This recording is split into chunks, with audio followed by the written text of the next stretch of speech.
Good morning, brothers and sisters. Happy Sabbath day. Welcome to another episode of Did You Know, where I ask a question of a specific topic and I answer through the scriptures. So, did you know that Moses was a forerunner for Jesus? If you didn't know, I'm going to show you through the scriptures. Okay, sister and brother, so Moses, we're going to look at Moses and we're going to look at Jesus, okay? Because Moses was a forerunner for Jesus. And things that happened with Moses happened with Jesus, okay? And I'm going to show you through the scriptures exactly that. Moses, forerunner for Jesus, okay? So we're going to start this off in Deuteronomy, the 18th chapter. Deuteronomy, 18th chapter. We're going to start this off in Deuteronomy, 18th chapter. We're going to take our time, sisters and brothers, and let this Bible speak for itself. And I'm going to show you that Moses, forerunner for Jesus, okay? Deuteronomy 18th chapter. I'm going to start reading at verse 15. Deuteronomy 18 and 15. The Lord thy God will raise up unto thee a prophet from the midst of thee, of thy brethren like unto me. Unto him shall ye hearken. Okay, so this Moses talking to the children of Israel. And he letting them know that God gonna raise up from among your brethren a prophet just like unto him. Okay. We're going to skip down to verse 18. And look what he's going to say. I will raise them up a prophet from among their brethren like unto thee, and will put my words in his mouth. And he shall speak unto them all that I shall command him. And it shall come to pass that whosoever will not hearken unto my words, which he shall speak in my name, I will require it of him. So this huge right here. Because this the Lord letting them know. And this Lord right here that's speaking these words, these are the Father's words. Now, I'm not saying it's the Father talking because ain't nobody heard his voice or seen his shape at any time. But these are his words. And I'm going to show you what I'm really talking about in the end of this lesson. But he said, I will raise them up a prophet from among their brethren like unto thee. So he's going to be just like Moses was, okay? And I will put my words in his mouth, which means when he come, he's not going to speak nothing but what he was told to speak. And I'm going to show you, just like Moses was, okay? And he shall speak unto them all that I shall command him, just like Moses. Okay, and I'm going to show you that. Okay, but it's this part 19 is with the kicker right here. Because it says, and it shall come to pass that whosoever will not hearken unto my words, which he shall speak in my name. That's the huge part right there. I will require it of him. So this prophet that's going to be raised up from among their brethren, that's going to be like unto Moses, and this is none other than Jesus. Okay, it says that he going to speak the words that was spoken to him. He going to speak what he was commanded to speak. And it says, and whosoever will not hearken unto my words, which he shall speak in my name, I will require it of him. That's huge because, like I said, he said that's going to speak the words that who don't hear the words that he speak in his name. And what's that name? Jesus. So if you're not hearing the words that's coming, that's spoken, that was spoken, you know, that he spoke, you're not going to hear them that came in his name. He said he's going to require it of him. And if you stick around or you've been around long enough, you know what that means because he's going to deal with them. And it could very well mean winding up into the lake of fire. But this is Moses and that prophet that's likened unto Moses, which is Jesus, okay? So let's run down Moses right quick. Let's go to Acts, the 7th chapter, because we're going to look at Moses. We're going to look at Moses, and we're going to look at his life, and from a baby on down to the point in time when the Lord came to him, and just to get a little groundwork going. Like I said, I love to put down a foundation first. You know, we got to always have a strong foundation to build up off, you know. So we're going to look at Moses in his life. Acts the 7th chapter, and I'm going to start reading at verse 17. Because this right here is, this Acts the 7th chapter is when Stephen read these Israelites, you know, they rights, you know, he read them from Abraham on down to show them how hard-headed, stiff-necked that their fathers and them has always been, okay? So he ran them from Abraham all the way down. So we're going to get to the part where he talked about Moses, okay? So we're going to start reading at verse 17. Acts the 7th chapter, verse 17. But when the time of the promise drew nigh, which God had sworn to Abraham, the people grew and multiplied in Egypt, till another king arose which knew not Joseph. The same dealt subtlely with our kindred, and evil entreated our fathers, so that they cast out their young children to the end they might not live. Okay, so this is what happened when Israel was into Egypt. They went off into Egypt. Joseph was in Egypt. He brought his whole family there, and they grew in Egypt. And at this point in time, Joseph and his generation had died off, and this new king that arose didn't know Joseph. So he saw that the children of Israel was growing so big, and he was like, if we get into a war with somebody and they take their sides, they're going to outnumber us. So we got to get rid of these people out of our land. So one of the things that they thought of doing was killing all the males. When an Israelite woman had a baby, he made a decree. The king Pharaoh made a decree that all the Israelite male children were to be thrown into the river. Okay, but the females were to live. So that's what he meant when he said, and he dealt subtly with our kindred, and cast the young and cast out the young to the end that they might not live. He killed all the males, which means that Moses, because I'm going to show you, Moses survived this, but all the males that was born in his generation were killed, which means Moses was the only male, and I'm going to let you know that Jesus was the same way, a prophet like unto Moses. So we're going to skip down to verse 23, because Moses, like I said, his mom's held on to him for 3 months, and when she couldn't hold on to him no longer, she made this little boat for him and put him in it and sent him on off into the river. And Pharaoh's daughter so happened to be in the river, and mind you, this was all by the hand of God. Happened to be at the river, saw Moses, and she took a liking to him. So she had Moses' mom to nurse him, and till he was weaned or whatever, and then she took him as her son. So Moses grew up in the government of Egypt. He grew up as Pharaoh's grandson. Okay, so the Pharaoh living with Pharaoh in Egypt saved Moses' life. But that's how Jesus' life was saved as well, a prophet like unto Moses. But we're going to keep on reading. Let's skip down to verse 25. Because at this point in time, 23, because at this point in time, Moses was full grown. And this is what happened. So verse 23, and when he was full 40 years old, it came into his heart to visit his brethren, the children of Israel. And seeing one of them suffer wrong, he defended him and avenged him that was oppressed and smote the Egyptian. For he supposed his brethren would have understood how that God by his hand would deliver them, but they understood not. So Moses, when he saw one of his brethren, now mind you, he's 40 years old now, he saw one of his brethren being mistreated by an Egyptian, and Moses killed the Egyptian and buried him in the sand. Okay, so but it says that for he supposed that his brethren would have understood how that God by his hand would deliver them. Now, how did Moses know this? That he was going to be a deliverer, because it sounded like to me Moses knew that he was going to be a deliverer. The only way he could have known this was his parents taught him when he was a baby. They had to tell him who he was, who his nationality was. And evidently they knew that he was going to be the deliverer, because he knew. Okay? But he said supposing that they were supposed to know that, but they didn't understand that. So then the next day, Moses saw 2 Israelites fighting with each other. And he tried to break it up, and why y'all doing this to each other? Y'all brethren. And one of them told him, what you gonna do? Kill us like you killed the Egyptian? So when Moses heard that, he knew he had to get away, because he knew if they knew like that, or was gonna talk like that, they was gonna tell Pharaoh, and Pharaoh was gonna seek to kill him. So Moses left. He fled. So we're gonna skip down to verse 30 to see what happened when he fled. Verse 29.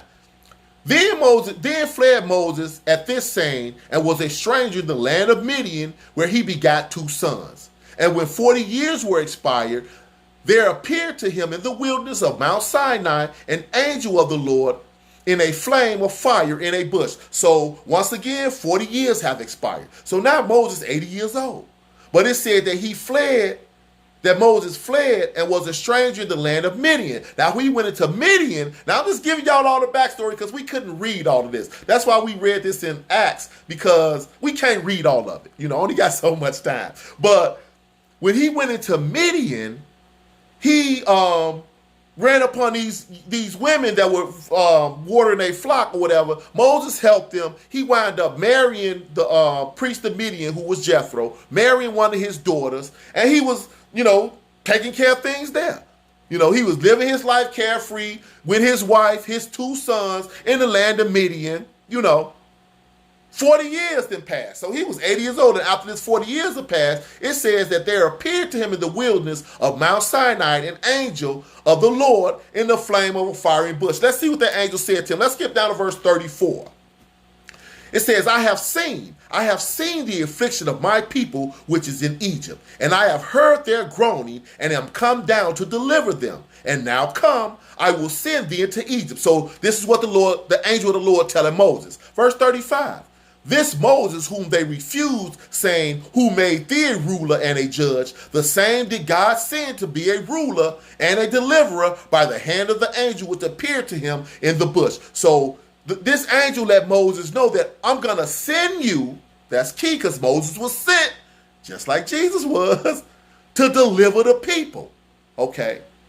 Moses was sent to deliver the people. Skip down to verse 37 and look what it says. This is that Moses, which said unto the children of Israel, a prophet shall the Lord your God raise up unto you of your brethren, like unto me, him shall ye hear. So this is what Moses, we read that in Deuteronomy. Moses, this is what he told them, a prophet like unto me, God gonna raise up from your brethren, which is none other than Jesus. So this is the backstory for Moses. Now we're gonna start comparing a few things to show you how that Jesus was that prophet and that Moses was that forerunner for Jesus, okay? So let's go into Exodus 3rd chapter, because we want to look at when the angel of the Lord appeared to him in that bush. Let's go there. But we got the backstory on Moses, so we know what happened with Moses and to get him to the point that he was at when we get to this, reading this 3rd chapter, because this is after he fled from Egypt because they were seeking to kill him. Pharaoh wanted to kill him once he found out that Moses had killed one of his guards. And I'm quite sure evidently he found out that Moses wasn't an Egyptian, wasn't his daughter's grandson, wasn't his daughter's son. Okay, so he wanted to kill Moses, and Moses fled. So we're going to go to Exodus 3rd chapter, and I'm going to start reading at verse 1. Exodus 3 and 1. Listen to this. Now Moses kept the flock of Jethro, his father-in-law, the priest of Midian, and he led the flock to the backside of the desert and came to the mountain of God, even to Horeb. And the angel of the Lord appeared unto him in a flame of fire out of the midst of a bush. And he looked, and behold, the bush burned with fire, and the bush was not consumed. And Moses said, I will now turn aside and see this great sight, why the bush is not burnt. So this is what we read in Acts the 7th chapter. What happened with Moses when he came up on this mount with when he was out taking the flock out, he came up on this mount. Okay. And the angel of the Lord appeared unto him, just like we read in Acts. Okay. But let's see what the angel of the Lord said to him. Let's skip down to verse 19. Verse 9. Let's get down to verse 9. And we're going to continue reading. Verse 9. Now therefore, behold, the cry of the children of Israel is come unto me, and I have also seen the oppression wherewith the Egyptians oppressed them. Come now, therefore, and I will send thee unto Pharaoh, that thou mayest bring forth my people, the children of Israel, out of Egypt. So this is the Lord, the angel of the Lord. Let Moses know that I'm going to send you to Pharaoh so you can tell him to let my people go. I'm going to send you, though. He said that's key right there because, like I said, Moses was sent. And mind you, Moses didn't want to go. Moses kicked and fight for the longest because he didn't want to go. Okay? But he didn't have a choice because he was chosen to be sent, okay, to deliver the people. Look at this, verse 11. And Moses said unto God, who am I that I should go unto Pharaoh and that I should bring forth the children of Israel out of Egypt? And he said, certainly I will be with thee. And this shall be a token unto thee that I have sent thee. When thou hast brought forth the people out of Egypt, ye shall serve God upon this mountain. So Moses was like, Lord, who am I that I'm supposed to do this? Look, mind you now, sisters and brothers, Moses had been living a nice, comfortable life, probably stress-free. He wasn't in bondage like his people was for 40 years. He been living with his father-in-law Jethro and his wife that had 2 kids. Hey, but Moses got a carefree life going on right here. And Moses like, who am I, Lord, that I'm going to go and tell these people, tell them the Pharaoh to let these people go and, deliver them out of his hand. But the Lord told him that certainly, he said, I will be with thee, and this shall be a token unto thee that I have sent thee. I sent thee. Okay? So, once again, Moses was sent to deliver Israel from Pharaoh. Okay?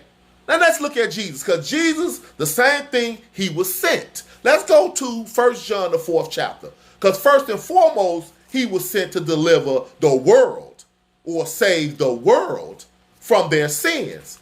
But he was also sent to deliver his people Israel, just like Moses was sent to deliver his people Israel. Look at this. 1 John, the 4th chapter, and I'm going to start reading at verse 9. 1 John 4:9. Pay attention. Listen what this say. And this was manifested the love of God toward us, because that God sent his only begotten Son into the world that we might live through him. Herein is love, not that we loved God, but that he loved us and sent his Son to be the propitiation for our sins. So Jesus was sent. He the Son of God. He the only one that God sent into the world to save the world from their sins. So he was sent just like Moses was. Listen to this, verse 14. And we have seen and do testify that the Father sent the Son to be the Savior of the world. So that's what Jesus was sent, to be the Savior of the world. But he was also sent to deliver Israel. Now, he didn't do that when he came into the flesh, because his only purpose when he came into the flesh was to save the world from their sins. At least that was his main purpose. But he still got to deliver Israel, because he is a prophet like unto Moses. Moses was the forerunner for him. So Moses was sent to specifically deliver Israel. So Jesus got to be sent to specifically deliver Israel as well. Let's go to Zechariah, the 2nd chapter. And that's exactly what he going to come back and do. He going to come back and do that. And let's look at that, him coming back to deliver Israel. Zechariah, the 2nd chapter, and I'm going to start reading at verse 8. Zechariah 2 and 8. Listen to this. For thus saith the Lord of hosts, after the glory hath he sent me unto the nations which spoiled you. For he that toucheth you toucheth the apple of his eye. Now this is the Lord saying, this is the Lord letting it be known. And he talking to you, Israel. He said that after the glory hath he sent me to the nations. Now what did he send him to the nations for? I'm going to show you. But he said, sent me unto the nations which spoiled you. He talking to us, Israel. He said, for he that toucheth you toucheth the apple of his eye. Who is the apple of his eye? That's the Father. We, his nation, Israel, are the apple of the Father's eye. And he said, whoever touch you touches the apple of his eye. So that's why Jesus said, he said right here, the Lord said, which is Jesus when he was in the form of God, he said that after the glory hath he sent me unto the nations. Let's see what he's going to do to the nations. Verse 9. For behold, I will shake mine hand upon them, and they shall be a spoil to their servants, and ye shall know that the Lord of hosts hath sent me. The Lord said he's going to shake his hand upon them, which means he's going to deal with them. The Lord going to kill so many nations when he come back, it's going to be ridiculous. But he's going to have to do that in order to deliver Israel, because they not finna let the Lord come and take over without a fight, even though this foolish man gonna try to fight against God, But he said for that purpose, for that very reason, that the Lord of hosts send me. Look at this, verse 10. Sing and rejoice, O daughters of Zion, for lo, I come, and I will dwell in the midst of thee, saith the Lord. The Lord letting you know, Israel, hey, I'm gonna come, and I'm gonna deliver you. Verse 11. And many nations shall be joined to the Lord in that day, and shall be my people, and I will dwell in the midst of thee, and thou shalt know that the Lord of hosts hath sent me unto you. So once again, just like Moses was sent to deliver Israel, so is Jesus. Only difference is when he come and deliver Israel, he coming back in the form of God. He did the lamb part already. Came as the man that dies a lamb. That sacrificial lamb, the lamb that he was sacrifice for the sins of the world. But this time when he come back in his full strength and his full power as God Almighty. But he coming back to do what? He said, hey, sing and rejoice, O daughters of Zion. That's Israel. Because he going to put the nations down and deliver us. So just like Moses was sent to deliver, so was Jesus. That's why I said Moses is a forerunner to Jesus. Let's go to Exodus, the 4th chapter. Let's look at something else. Because just like Moses was sent, he was sent with specific instructions, and he had to follow them to the T. Exodus, the 4th chapter. Moses didn't come to say nothing on his own. He didn't come to do nothing on his own. Hey, we saw Moses didn't even really want to go, So he didn't come and say or do nothing on his own. He was sent, and I'm going to show you what he was sent with everything that he needed to say. Exodus, the 4th chapter, and I'm going to start reading at verse 14. Because at this point in time, like I said, Moses tried everything he could to get out of going to deliver these people, to deal with Israel. He tried everything, even to the point of telling the Lord, I'm slow of speech. I can't really talk that good. I'm slow of speech. Send anybody but me, Lord. And he kept going to the point where he really ticked the Lord off. And this is what the Lord said. We're going to start reading at verse 14. Exodus, the 4th chapter, and verse 14.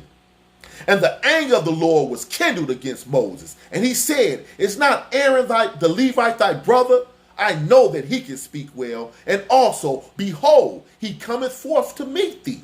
And when he seeth thee, he will be glad in his heart. So the Lord said, look. Because it said the anger of the Lord's kindled was me. He ticked the Lord off. Not the Lord mad. Okay, look, your brother Aaron the Levite, he a well speaker. He gonna speak for you. Okay, he coming now, and he gonna be glad to see you. And look what the Lord gonna tell Moses. Verse 15. And thou shalt speak unto him, and put words in his mouth. And I will be with thy mouth, and with his mouth, and will teach you what ye shall do. And he shall be thy spokesman unto the people, and he shall be to thee instead of a mouth. And thou shalt be to him instead of God. Whoa! This is huge because Moses is now in the stead of God. Okay? Well, like I said, forerunner to Jesus, because Jesus came, as from being God to a man to going back to being God. So literally Moses was a forerunner, literally, for Jesus. That's why the Lord said, I'm going to raise up a prophet like unto you, Moses. Hey, man, the Lord said Moses was in the stead of God. You're going to be God to him. Okay? And he said, but I'm going to put words, I'm going to be a mouth for you and for him, which means you're going to speak what I tell you to speak. Okay? I'm going to tell you what to say. You're going to tell him, and he going to speak to everybody else. Hey, man, that sounds like what the Father did. The Father told Jesus. Jesus gave it to the angels, and angel gave it to the man, or to Israel to give to everybody else. That protocol. But he using Moses. Moses was a great, great man, but he was a forerunner for Jesus. So he told Moses that I'm going to send you, and I'm going to put my words in you, and you're going to be a God. And Moses and Aaron, you're going to be a God in Aaron's, and God, instead, you're going to be God, okay? So let's flip right over to chapter 7. Look what he's going to say in chapter 7. Exodus 7, verse 1. Look at this. And the Lord said unto Moses, see, I have made thee a God to Pharaoh, and Aaron thy brother shall be thy prophet. Thou shalt speak all that I command thee. And Aaron thy brother shall speak unto Pharaoh that he send the children of Israel out his land. Look at what the Lord telling Moses. He said that you are going to be a God to Pharaoh, and Aaron going to be your prophet. Aaron going to be your prophet. He said, and thou shalt speak all that I command you, which means Moses wasn't supposed to say nothing but what he was told to say. But guess what? So was Jesus. He didn't say nothing but what he was told to say, okay? But this Moses. Now let's look at Jesus. Let's go to St. John, the 12th chapter. And we're going to look at Jesus, because Jesus, the same thing that Moses spoke only what he was supposed to speak, Jesus the same way. Look at this. St. John, the 12th chapter, and I'm going to start reading at verse 44. Look what Jesus is going to say. Jesus cried and said, he that believeth on me, believeth not on me, but on him that sent me. Okay, so once again, Jesus let it be known that I was sent. But he said, but he who believe on me, not believing on me, but he believing on the one that sent me. So that's the same way with Moses then. Because if the people didn't believe in Moses, it wasn't Moses that they were supposed to be believing in. It was supposed to be the one that sent him. Okay? So Jesus said, you not believing on me, but believe not on me, but on him that sent me. Let's skip down to verse 48. Look what he's going to say. He that rejecteth me and receiveth not my words hath one that judgeth him. The word that I have spoken, the same shall judge him in the last day. Whoa, that's huge, sisters and brothers. Hey, Jesus said that. He said, he that rejecteth me and receiveth not my words. Now, mind you, Jesus started speaking in the beginning, in Genesis. Okay? Because, like I said, he came from being God, came in the name of Jesus, which, like we read in Exodus, is the Father's name. Because he said, if don't believe on him, the words that he speak in my name. Okay. He said that he have one that judge him. The word that I have spoken, the same shall judge him in the last day. And I'm going to show you that them words that he has spoken, he talking about the words that he started speaking from what Moses wrote. And I'm going to show you that. But look at this, verse 49. For I have not spoken of myself, but the Father which sent me, he gave me a commandment what I should say and what I should speak. Whoa, that's the same thing we read about with Moses. That God said he was going to command him to speak whatever he was supposed to speak. You know, I'm going to command you what to speak. Same way with Jesus. He was commanded to speak only what the Father told him to speak. Verse 50. And I know this, and I know that his commandment is life everlasting. Whatsoever I speak, therefore, even as the Father said unto me, so I speak. So just like Moses was sent with what to say, same way with Jesus. Because this is that prophet like unto Moses. Moses is the forerunner for Jesus. Man, this Moses was a great dude. Hey, man, he was so great that the Lord told him, you're going to be God to these people. He told him you was going to be God, and Aaron was going to be your prophet. You're going to be in the stead of God, Moses. That's why it was so important for Moses to do the way the Lord told him to do. Which is why when Moses didn't follow the instructions to the T, when the Lord gave them water out the rock, and the Lord told Moses to tap the rock and give them water to feed for them and they flock, and Moses went and smoked the rock and said, drink you rebels, must I give you water? Hey, they got Moses cut off from getting into the land. Why? Because he did not speak exactly what the Lord told him to. That's why he didn't make it to the land. Okay? So Moses had to speak. He was commanded to speak what was given to him, but so was Jesus. Because Jesus was that prophet like unto Moses, and Moses was a forerunner for Jesus. Let's look at this Moses. Let me show you some of these things about Moses. Let's go into Numbers, the 12th chapter. Because like I said, man, Moses was a great man. And even though he made that error, it was because Israel had frustrated him, so they frustrated Moses from day one. They frustrated him. If you read this book, that's why I always tell y'all read, because if you read, you will see the things that Moses went through with this nation. You know, very hard-headed, stiff-necked nation, man. They ain't want to do nothing they was told to do. But, once again, like I said, it wasn't Moses that they wasn't believing in. It was the one that sent him. That's why Jesus said, it ain't me that you believing in. It's the one that sent me. Okay? Let's look at some of these things about Moses. Let's go to Numbers, the 12th chapter. Numbers chapter 12. And let me show you what the Lord said about Moses. Numbers chapter 12, and I'm going to start reading at verse 1. Numbers 12 and verse 1. And Miriam and Aaron spake against Moses because of the Ethiopian woman whom he had married, for he had married an Ethiopian woman. And they said, hath the Lord indeed spoken only by Moses? Hath he not spoken also by us? And the Lord heard it. Now, this is Aaron and Miriam. This is Moses' brother and sister. Okay? And they speaking against Moses, sitting behind his back, talking about him, because he done married him an Egyptian woman. Now, that's the woman that not Egyptian, I'm sorry, but Ethiopian woman. But that's the woman that he married, Jethro's, his father-in-law. He married her daughter. Okay? So, they talking about something, he done married this woman, and have not the Lord spoken only by Moses? Hath he not spoken by us too? So they talking about Moses. Look what the Lord gonna say. Let's verse 4. Look at verse 3, I'm sorry. Now the man Moses was very meek, above all the men which were upon the face of the earth. Now it says that the Moses was a very meek man. It says above all the men which upon earth, which means Moses was the meekest man on the planet. Okay, that's somebody that's meek. That's somebody that's willing to do what he's told without any problems. He did everything the Lord told him to do, except when he messed up in the waters of Meribah, I think it was called. At the rock of Meribah, when he was supposed to smite that rock and say what the Lord told him to say, but he didn't. But Moses was faithful. Faithful. That's why he said he was the meekest man on the planet. So when the Lord heard that Miriam and Aaron talking about him, the Lord told them to come up to the tabernacle, to the congregation of the tabernacle. Aaron, Miriam, and Moses. And this is what he had to say. Let's skip down to verse 6, and we're going to read what he had to say when the Lord called them three up to him.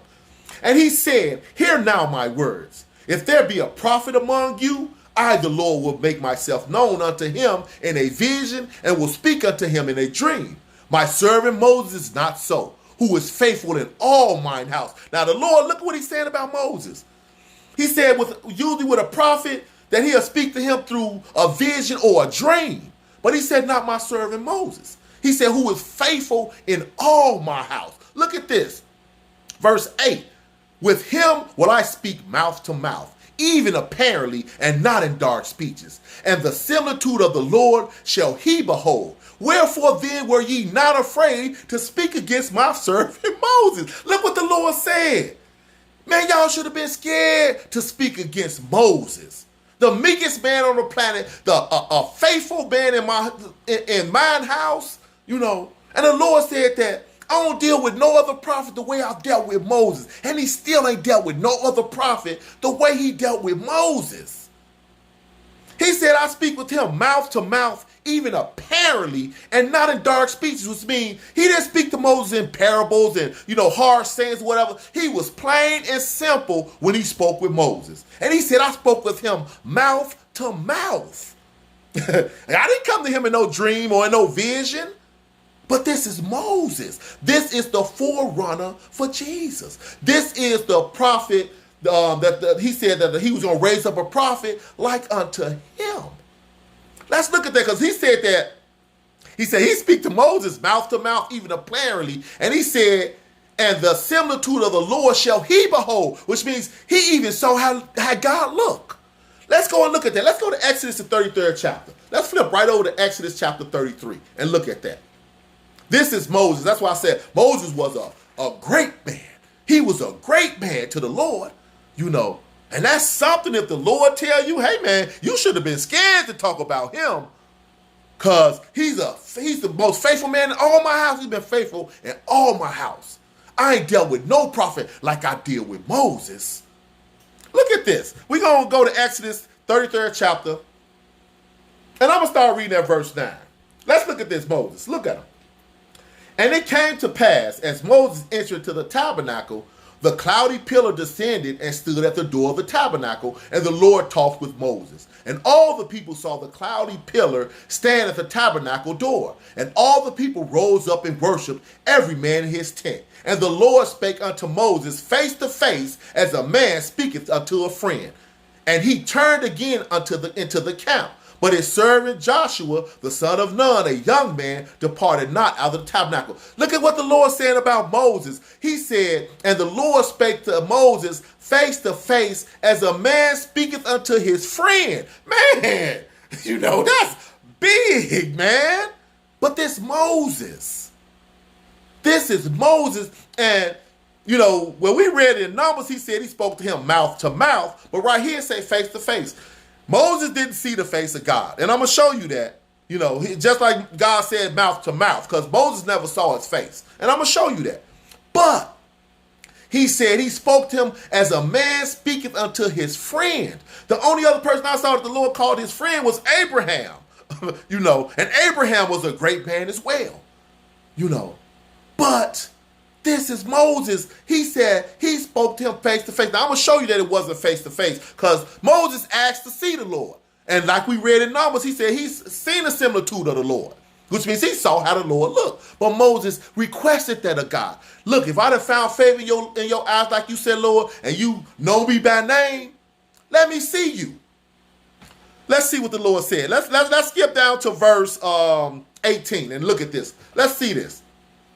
And he said, I beseech thee, show me thy glory.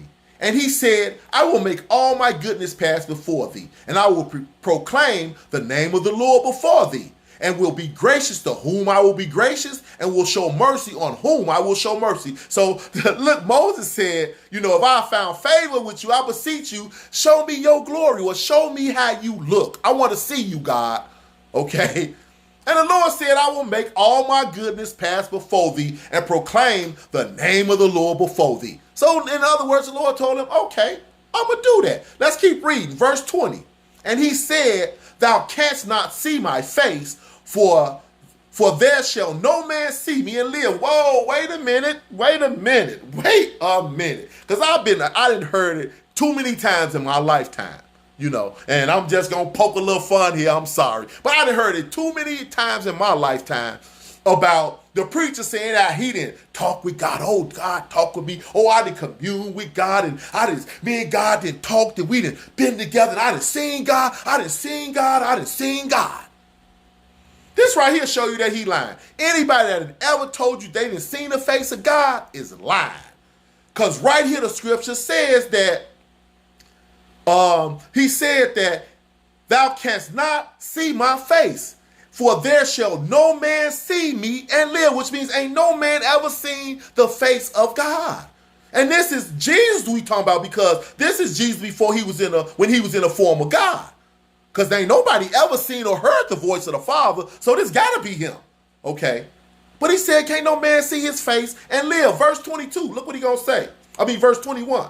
And the Lord said, behold, there is a place by me, and thou shalt stand upon a rock. And it shall come to pass, while my glory passeth by, that I will put thee in a cleft of the rock, and will cover thee with my hand while I pass by. So he told Moses, look, you can't see my face, but I'm going to still let you see me.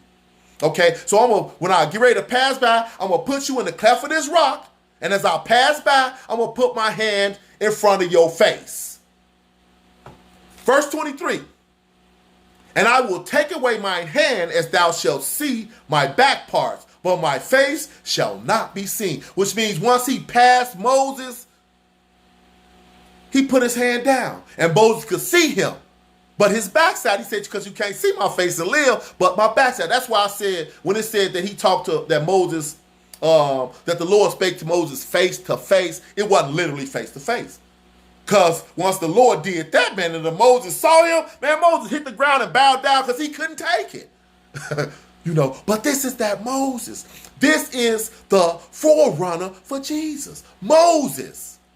Hey, man, he talked with God. He saw God. Moses was around, spent so much time around God that he started to take on the form of the form of or the likeness of God, because his face started to shine. Just like he was a spirit being. It was so to the point that the people couldn't even talk to Moses unless he had a veil over his face, because they were scared of him. But this is Moses. This is the Lord said he was going to raise up a prophet like unto him. Okay? Let's go to the last script. St. John, the 5th chapter. And let me show you what Jesus is going to say. Hey, man, Moses was a powerful dude, Even though, like I said, he erred in dealing with the people at the Rock of Bereba, but still Moses was a powerful dude, and the Lord ain't dealt with no other prophet the way he dealt with Moses. Why? Because he was a forerunner for Jesus. That's how Moses was a great man. Okay, look, St. John the 5th chapter. Let me show you what Jesus gonna say. St. John chapter 5. And I'm going to start reading at verse 45. St. John 5 and 45. Do not think that I will accuse you to the Father. There is one that accuseth you, even Moses, in whom ye charge. Whoa, he said, what? Jesus said, don't think I'm going to accuse you before the Father. He said, I ain't going to accuse you. He said, because there's one that already accused you, even who? Moses. How is a Moses accusing them? Because Moses wrote the books from Genesis to Deuteronomy. Moses wrote the law. Which means if you're not keeping the law, hey man, Moses is the one that's how he accused you through his writings. But whose writings were they? Whose words were they that he wrote down? None other than God's. The Father, because the Father gave it to Jesus. Jesus gave it to him. You know. So he said, I'm not going to accuse you. He said, there is one that accuseth you, even Moses, in whom ye trust. Verse 46. For had ye believed Moses, ye would have believed me, for he wrote of me. Hey, that's why I said from Genesis to Deuteronomy, Moses wrote. So if you would have believed in Moses, hey man, you would have had no problem believing in Jesus, because he said he wrote of me. And not, mind you, did he not write of him, but he dictated to him what to write. This is Moses. Verse 47. But if ye believe not his writings, how shall ye believe my words? And why is that? Because what Moses wrote was his words, which he got from the Father. You see how this thing works, sisters and brothers? It all comes together. It all works together from old to new, the word of God. But this is Moses. So that's why I said that he was a forerunner from Jesus, and the things that he went through, that Moses went through, Jesus went through. Moses was born trying to be put to death. And every male that was born in his generation was put to death, except him. Same as with Jesus. When he was born, Herod tried to kill him. And every male that was born in Jesus' generation was killed. Moses was saved by staying in Egypt in the house of Pharaoh, but so was Jesus. He wasn't in the house of Pharaoh, but he was saved in Egypt. Moses was sent, Jesus was sent. Moses spoke only what he was told. Jesus spoke only what he was told. Moses was the deliverer. Jesus was the deliverer. Moses was in the stead of God. Jesus is God. So, did you know that Moses was a forerunner for Jesus? If you didn't, you do now. And I thank you for your time, sisters and brothers. And it's always a pleasure being here to spend this little time with you all on the Lord's Sabbath day, bringing forth the truth of his word to you. And I hope you got something out of it. As always, I attend the Israel of God Bible study located at 520 West 138th Street in Riverdale, Illinois. The phone number is 708-392-1320. And the website is www.theisraelofgod.com. And the class is open now, sisters and brothers, so you can attend the class personally, be there. But if you can't make it, you could always catch it online. But the elder brother is going to put forth a great lesson like he do every Sabbath day, which is today, Saturday, the Sabbath day. Okay, today at noon, the elder brother be putting forth his lesson. And if you can't make it, you can always catch it on the website, www.theisraelofgod.com. Thank you for spending this time with sisters and brothers, and enjoy the rest of your Sabbath day. Peace.